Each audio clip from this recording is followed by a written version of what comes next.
બોટાદ જિલ્લામાં ભારે વરસાદના કારણે વીજ પુરવઠો ખોરવાયો અને થયું નુકસાન। બોટાદ જિલ્લામાં પીજીવીસીએલની 324 ટીમો દ્વારા યુદ્ધના ધોરણે કામગીરી હાથ ધરાઈ હતી। ભારે વરસાદને કારણે બોટાદ જિલ્લામાં બરવાડા તાલુકાના 20, ગઢડા તાલુકાના 30, રાણપુર તાલુકાના 15 તેમજ બોટાદ તાલુકાના 54 એમ કુલ મળીને 119 ગામોમાં વીજ પુરવઠો બંધ થયો હતો।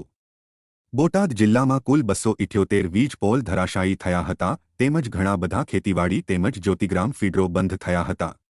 3 દિવસની કામગીરીના અંતે તમામ તાલુકાના તમામ ગામોમાં વીજ પુરવઠો સત્વરે ચાલુ કરાયો। બોટાદ જિલ્લા પીજીવીસીએલના અધિક્ષક ઇજનેર કેડી નીનામાએ ગેલેક્સી મીડિયાને આપી માહિતી।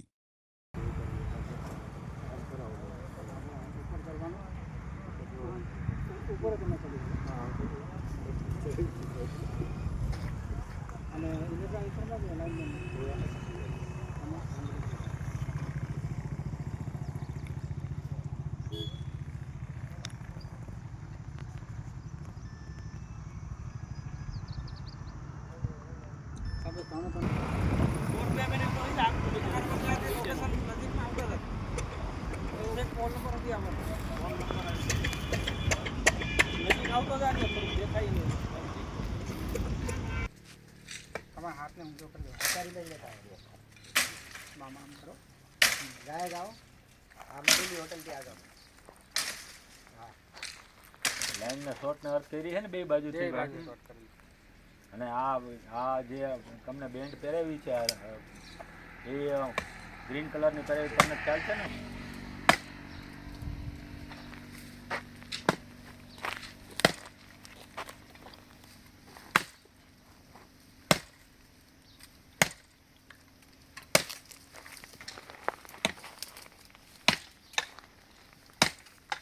अगला लोकेशन ले ना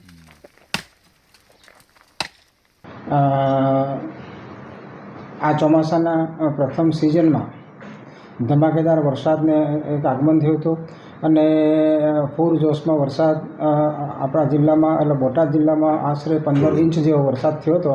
એ વરસાદને કારણે અને પહેલી ચોમાસાની સિઝનને કારણે અમારા ટોટલી બોટાદ વિસ્તાર બોટાદ પીજીવીસીએલ સર્કલ અંડરમાં જેટલું ટોટલી 242 ગામડા આવે છે એમાંથી 119 ગામડા બંધ થયા હતા।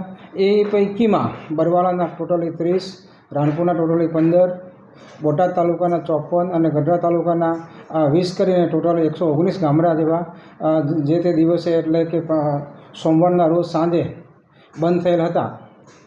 અને આ ગામડા બંધ થયેલા હતા એ અમારે રિસ્ટોરેશન કરવા માટે અમે સર્કલ લેવલે મારા અંડરમાં 2 ડિવિઝન આવે છે એ ડિવિઝન લેવલે કુલ ટોટલ કોન્ટ્રાક્ટરની 100 ટીમો અને ડિપાર્ટમેન્ટની કુલ 224 ટીમો કરી અને કુલ 324 ટીમોનું અમે આયોજન કર્યું હતું અને ટોટલી એ આયોજનમાં 918 કર્મચારીઓએ ભાગ લીધો હતો અને પૂરજોશમાં અમારે રાતને દિવસ જોયા વગર અને પોતાના પરિવારને જોયા વગર ફૂલ ટાઈમમાં રાતને દિવસ જોયા વગર 918 કર્મચારીઓ સાથે મળી અને અમે 2 થી 3 દિવસમાં પાવર રિસ્ટોરેશન મોટાભાગનું કરી લેવામાં આવ્યું હતું।